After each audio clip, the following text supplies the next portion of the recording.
अस्सलामुअलैकुम दोस्तों। पाकिस्तान जी मशहूर ऐं खूबसूरत गुलकारा रूना लैला। रूना लैला केर ऐं किथां जी आहे? रूना लैला खे सिंध में एतिरी शोहरत छो ऐं कीअं मिली हुई? तफ़सीली ॻाल्हि ॿोल शुरू करण खां पहिरियां जेकॾहिं तव्हां असांजे यूट्यूब चैनल ते नवां आया आहियो त महिरबानी करे असांजे यूट्यूब चैनल खे सब्सक्राइब करे घंटी जे बटन ते क्लिक करे ऐं नोटिफिकेशन ऑल करे छॾींदा। सब्सक्राइब करण सां अव्हां जो को बैलेंस कोन वेंदो, पर असांजी काफ़ी हौसला अफ़ज़ाई थींदी ऐं तव्हांखे बि वधीक वीडियोज़ ॾिसण वटां मिलंदा। हलूं था पंहिंजे मेन टॉपिक तरफ़। त रूना लैला पाकिस्तान जी मशहूर गुलकारा थी गुज़री। संदसि तालुक़ अॻोणे ओभर पाकिस्तान ऐं हाणोको बांग्लादेश सां आहे।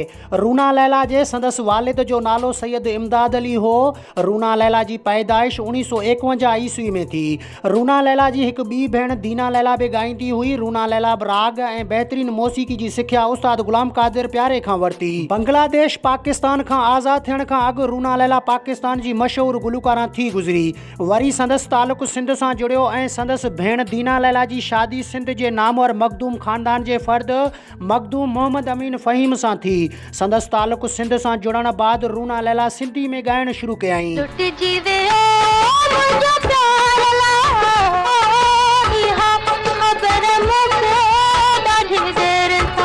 रूना लैला सिंधी टेली फिल्मुनि लाइ सिंधी गीत ॻाए काफ़ी शोहरत सिंध में माणी। रूना लैला सिंधी खां अलावा उर्दू, पंजाबी, सराइकी ऐं बलोची में भी काफ़ी गीत ॻाए ख़ूब मक़बूलियत माणी। रूना लैला जो मखदूम तालिब मौला सां संदसि रूहानी इश्क बि हो। रूना लैला 16 दिसंबर 1971 ईस्वी में जॾहिं बांग्लादेश पाकिस्तान खां आज़ाद थियो त तॾहिं रूना लैला हमेशह लाइ बांग्लादेश जे साइड थी वई हुई। सिंधवासी अॼु ॾींहं ताईं रूना लैला खे न विसारे सघिया। हिन तरह जा वधीक वीडियोज़ ॾिसण जे लाइ असांजे यूट्यूब चैनल खे सब्सक्राइब करे घंटी जे बटन ते क्लिक करे ऐं नोटिफिकेशन ऑल करे छॾींदा। मिलंदासीं नए वीडियो में। तेसिताईं अल्लाह हाफ़िज़।